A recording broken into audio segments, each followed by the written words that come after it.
Major support for Carolina Business Review provided by Colonial Life, providing benefits to employees to help them protect their family, their finances, and their futures. High Point University, the premier life skills university, focused on preparing students for the world as it is going to be. And Sonoco, a global manufacturer of consumer and industrial packaging products and provider of packaging services with more than 300 operations in 35 countries. Finally, now past the midterm elections, we will focus again on those things right in front of us. I am Chris William, and welcome again to the most widely watched and longest running program on Carolina business, policy, and public affairs, seen each and every week across North and South Carolina for more than 30 years now. In a moment, we will unpack some of these issues of the day, and later on, we welcome again the president of the HBCU in Columbia, Benedict College, Dr. Roslyn Clark Artis. And we start right now. Gratefully acknowledging support by Martin Marietta, a leading provider of natural resource-based building materials, providing the foundation upon which our communities improve and grow. Blue Cross Blue Shield of South Carolina, an independent licensee of the Blue Cross and Blue Shield Association. Visit us at southcarolinablues.com. The Duke Endowment, a private foundation enriching communities in the Carolinas through higher education, healthcare, rural churches, and children's services. On this edition of Carolina Business Review, Tony Meccia from the Charlotte Ledger, Andy Brack of the Charleston City Paper and Statehouse Report, and special guest, Dr. Roslyn Clark Artis, president of Benedict College.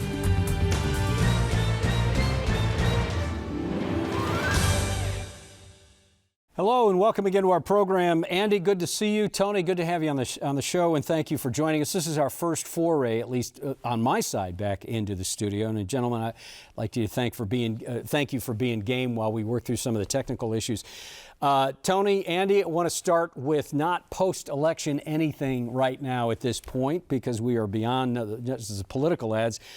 Maybe if we could get past maybe the toxic water issue down at Camp Lejeune, texts and emails and ads, that might be a good thing, but completely different discussion. Tony, let me start with you. North Carolina, specifically Catawba County, north of Charlotte, just announced another big economic development project. $1 billion is what the announcement was, and it's only 50 jobs. And it's not so much about that calculus, but is this another one of those very large bookends? Are we going to be seeing more of that, much like Raleigh, Durham, Chapel Hill did with Apple, and et cetera, et cetera? Definitely. I mean, we've already seen a lot of data centers in the North Carolina mountains, in western North Carolina, from Apple and from Facebook, Google. I mean, they're finding that this area is very amenable to having data centers. I mean, you have low-cost utilities. As you said, I mean, the number of jobs is fairly small. 50 jobs for $1 billion investment, but it's certainly the kind of investment that Catawba County and a lot of these more rural counties like to have. Andy, what about tech in the Low Country? For a while, you guys were on fire. Do you still have that kind of momentum? In the last few weeks, Benefit Focus has been sold and Blackballed has been buying some companies around. I see that there may be a general slowdown. At the Charleston City Paper, we have been keeping score about the economy based on the number of cranes that we see across town. And at one point, about a year and a half ago, there were 24 of these mammoth cranes around town. This week, there were 6. I kind of think that that's an indicator that some of the building is slowing down. You see that home sales are down about 30% compared to a year ago.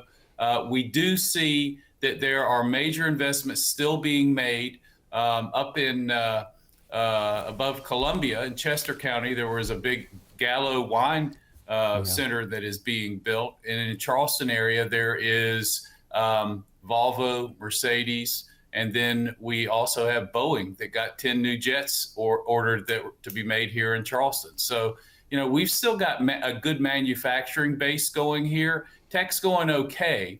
I think people still want to call us the Silicon Harbor, but I think that it's a little bit slower and we'll just have to see.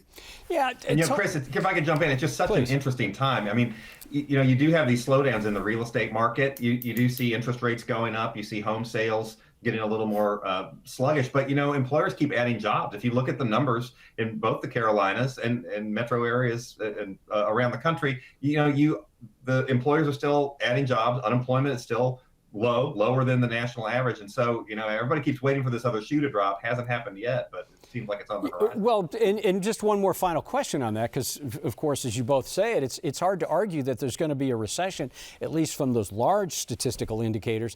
But at some point, don't you think there's at least a plateauing, a leveling out with rates rising the way they have and making money more expensive? Doesn't economic development, doesn't real estate, commercial real estate at least start to slow? It could, I think you're already seeing the commercial real estate slowing. Yeah.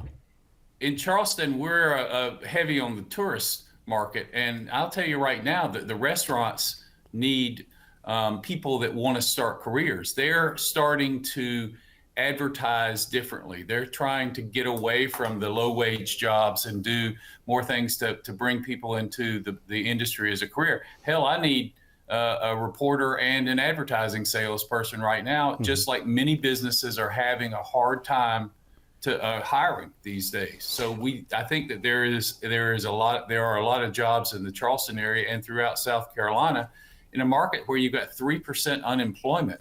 It's just really hard for employers to find high quality people. Yeah, as people will talk about them being high class problems to have. Politics, just quickly. Tony, let me talk to you about North Carolina. And there was a decision by the North Carolina Supreme Court, not so much around politics as much as there is an issue it's called Leandro. And it was a decision by the North Carolina Supreme Court. I'm not going to get it completely right, but the idea was that the Supreme Court is compelling the state of North Carolina to make good on the idea of an adequate education for children, not just in poor and rural counties, but in general. How does that end up? And one more question on that. Does that decision, is it possible it can be reversed with a new makeup on the highest court in North Carolina? I think so. We're going to see. I mean, as you mentioned, this is a long-running court case. I think it's been going on almost 30 years, and it's a question of how do we guarantee that students in North Carolina receive a sound basic education, which the North Carolina Constitution calls for? And even more importantly, who makes that decision? The General Assembly has not been funding education to the extent that a lot of these school districts want and that Democrats, frankly, have been calling for. But you have this court decision that came out just a few days before the election that's going to compel the state government to just transfer the funds, absent the General Assembly voting on it. So Republicans now are going to have a majority on the court. They hope to undo it, but it's not like a legislature where you can just vote again. So there needs to be some sort of a mechanism for the court to revisit it. Legislative leaders, Republican legislative leaders in Raleigh have said, well, maybe there's some things they can do. And if they're ordered to, if the state's ordered to put money into education that the General Assembly doesn't want, maybe they can just use that as a credit in their next appropriations, for example. So there are all kinds of little gamemanship, I think, going on here. Well, and I suspect there's a much longer tail on this, and at minimum, the profile of this court case has been risen. Andy, in about 1 minute, literally in about a minute, no surprises in South Carolina following the midterm election. Ellen Weaver looks like she did get the nod to be the next superintendent of education. A little bit seems her politics are a little bit more right of even Molly Spearman, not even Molly Spearman, but of Molly Spearman, who is a Republican. What surprises out of Ellen Weaver as superintendent of education? Do you expect that there would be much of the same? No, she's going to take the education department in a right direction. I'm actually a little worried about this because she's got a policy history of supporting using public funding for private education. I call it vouchers. The Republican Party has figured out other creative ways to call that. But I think Ellen Weaver, with a newly emboldened South Carolina House, is going to move things a little bit more towards the right. In the House, for example, the Republican Party picked up about 7 seats, so that right now the Democrats control fewer than 30% of the seats in the Statehouse.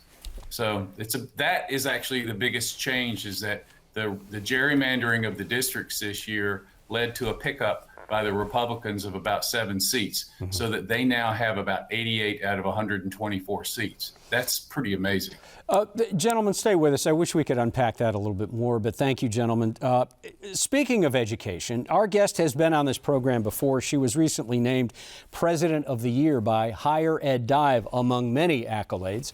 She is the president of the HBCU in Columbia Benedict College. We welcome back to this program the Honorable President, Roslyn Clark Artis.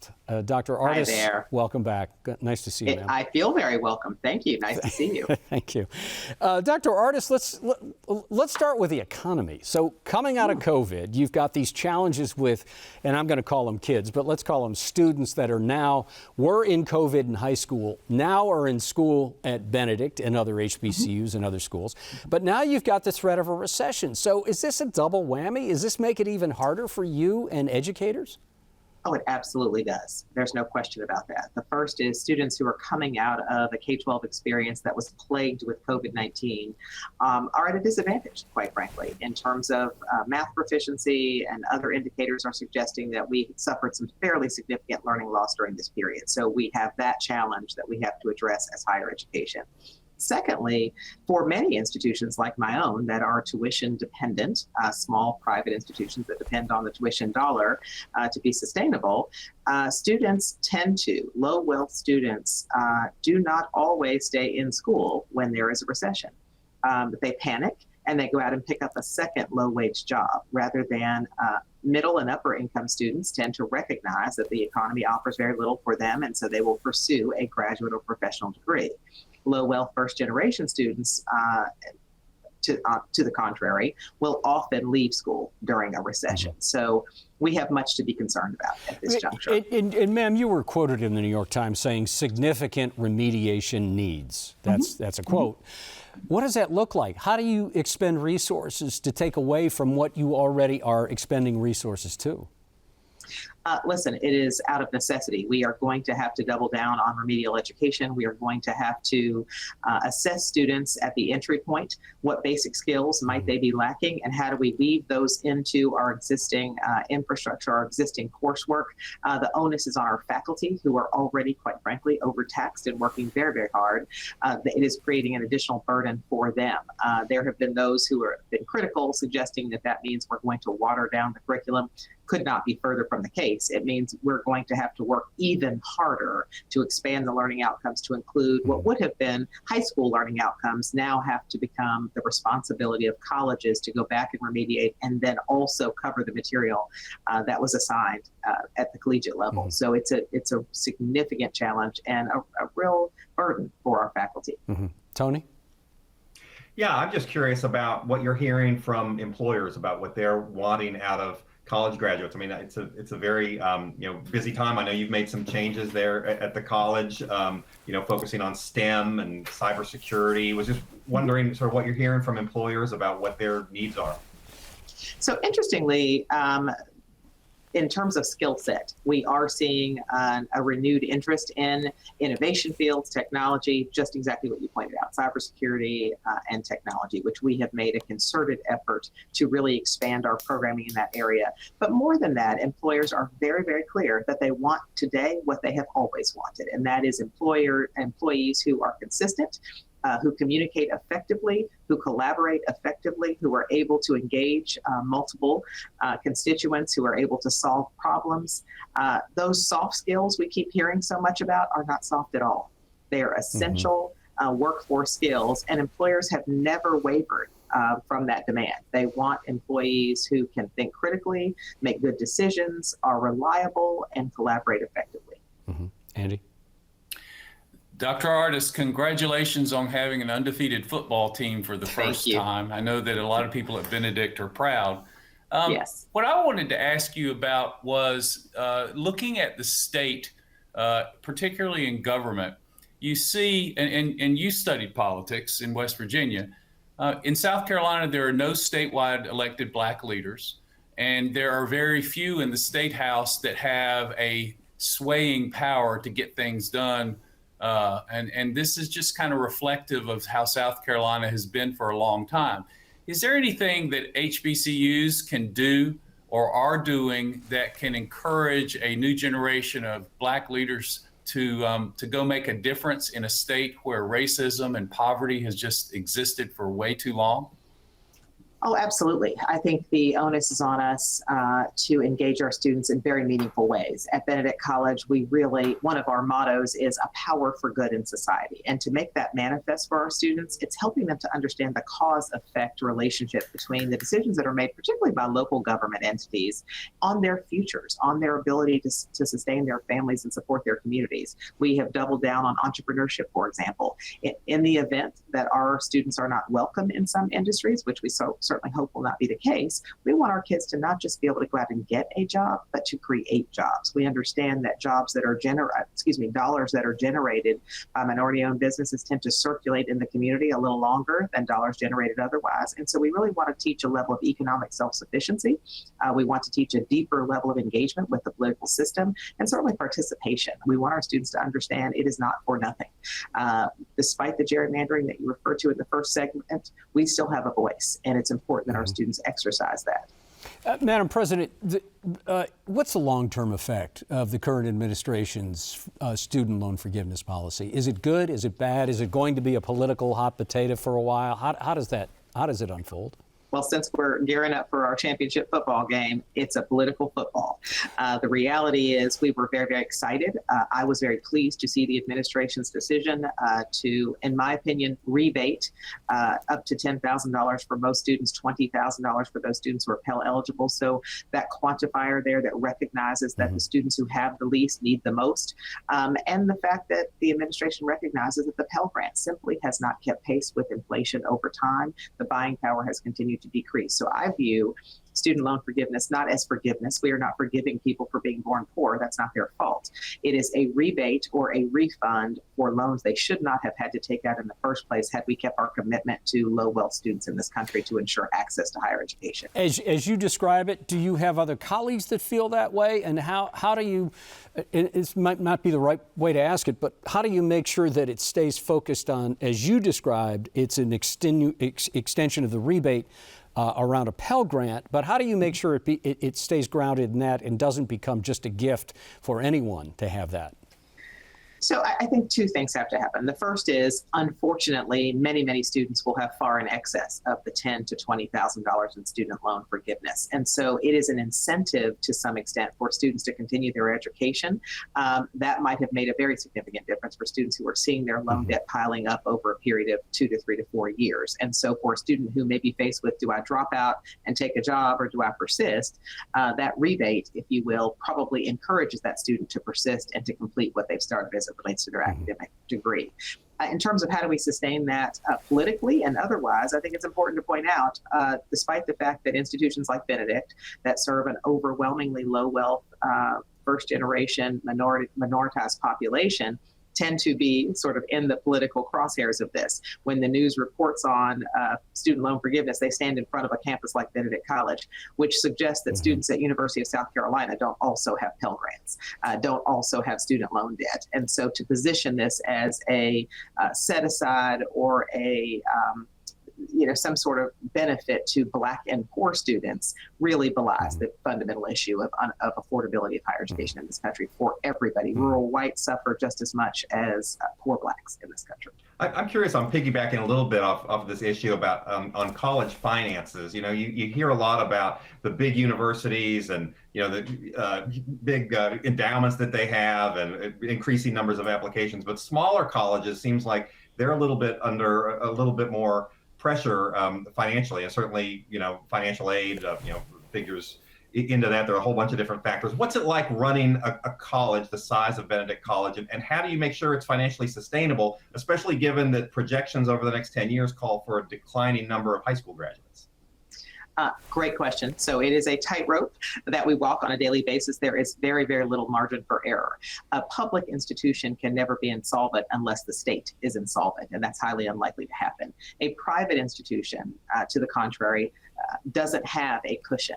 I can't run a deficit budget. A deficit budget means people's paychecks won't clear and the lights won't stay on. And so we have to be very mindful constantly of the balance between tuition revenue, alternative sources of revenue, auxiliaries, things of that sort, and our expenditures. We would like to give our students so much more, but the reality is we have to be fiscally conservative in terms of managing the assets of the institution, because we want to ensure the sustainability of the institution now and into the future. So it is a difficult job, but it's the toughest job I've ever loved. Mm-hmm. Andy? I'm going to throw you a softball, because some people in South Carolina are not familiar with Benedict. So tell me and them 3 things that we really need to know so we can be prouder of Benedict. So we are rapidly becoming a technology hub. We have relationships with Google, with Apple, and most recently with ServiceNow, which is a white label app developer, a Fortune 100 company that has developed laboratories on our campus. So our students receive an Education Plus. They participate in boot camps with, again, Google, with Apple, with ServiceNow. So they're really doubling down on those skill sets that make them work ready immediately after college. Secondly, Benedict is a tremendous collaborative partner with the ecosystem here in the higher education ecosystem, both here in South Carolina and beyond. So we have tremendous relationships for pathways into graduate programs, pathways into jobs. We participate fully in energy consortia and EDA and all sorts of other things that provide opportunities for our students. And in addition to the academic work, which we're exceedingly proud of because of the program mix that we have and the dedicated faculty that we have, we're also doing some pretty good work on the co-curricular and extracurricular side. As you may know, our band is headed to the Macy's Thanksgiving Day Parade. So here in just 2 weeks, you'll be able to see the best of Benedict College marching down Fifth Avenue. And our football team tomorrow will enter championship play where we are undefeated and favored to win. So cheer on the Benedict Tigers tomorrow if you happen to have a moment for it. You know, you're oozing enthusiasm about the school, President Artis. I'm You excited. truly are, and you're infectious around that. So let's zoom out a little bit around DEI, and it seems, and this is, it seems like there's a larger momentum with HBCUs. There are 8 HBCUs in South Carolina, 11 in North Carolina, and it seems like there's a bit of a renaissance, and not a bit of a renaissance, but it seems like it's broader than just DEI initiatives. Is that accurate? I would agree with that. I think historically Black colleges have much to share with the higher education ecosystem more broadly. Though we were born of segregation and disenfranchisement, we have never segregated or closed our doors to anyone. Jewish refugee scholars coming out of Nazi Germany found a home on the campus of HBCU. So we have much to teach the country about what it is to be open to all walks of life, religions, races, etc., in a moment where the country is rapidly diversifying. And so I think we set an example. We're punching far above our weight in terms of productivity. You know the stats. We're 3% of the higher ed ecosystem, producing 25 to 30% of the baccalaureate degrees for people of color, 40% of our judges, 50% of our doctors, you name it. 40% of Congressional Black Caucus are graduates of historically Black colleges. So I think, again, in terms of productivity with a particular population of students, we have much to teach the country. And ultimately, we're minority suppliers. In an environment where people are thinking about diverse talent and the development of diverse talent, we become a minority supplier. We don't make widgets, we manufacture human capacity. And so I think we are a great untapped resource to the country. And I'm really happy that the world is talking about HBCUs in a positive way for the first time in a very, very long time, learning what we have always known. Mm-hmm. Tony, we have about 3 minutes. Yeah, just wondering how you balance some of the technical things that are in high demand from employers with some of the more traditionally liberal arts, philosophy, history, some of that. How do you strike that balance? So I think our general education curriculum is quite holistic in terms of engaging students around the liberal arts. We want them to be conversant and thoughtful and meaningful contributors to the national conversation on issues that matter to not only communities of color, but to our country more broadly. But we also know that for low-wealth students, they have to go to work. They have to be work-ready and have technical skills necessary to be able to join this job market at a very high level, not just an entry level always, but at a mid-level consistent with a college degree. And so we depend heavily on our general education curriculum, and then again some co-curricular work that we do around career readiness that further enhances those skill sets for our students. We've been very, very thoughtful, I think, about our majors, about embedding certifications that have some cachet in the industry so that our students really have, as I said earlier, a degree plus, a leg up, if you will, in the economy. As you unpack this idea, and Andy, I'm going to take it because we really have about a minute and a half left, but I want to get to this This, as you talk about degrees, Madam President, you have an eSports degree? We do. Is that a nod to gaming, or is there something larger there that you see? It's something much, much larger there. In fact, we probably did not do the best job in marketing that because we certainly have had parents say, I'm not sending my child to college to play games. No, ma'am or sir, that is not the goal. The reality is the esports industry is among the fastest growing industries in the country. It's highly technical. We want our students to develop games. We want our students to market games. We want our students to understand how the industry works and that there are tremendous opportunities. Certainly it's a level playing field for someone who has not been born with athletic prowess to be able to participate, but it's so much more than that economically and really is a pathway toward a very, very meaningful career for these students that pays quite well. How much growth do you see in that degree? Tremendous growth. Over 5 or 10 we have years. seen. So it is our largest, it's our fastest growing major at this moment.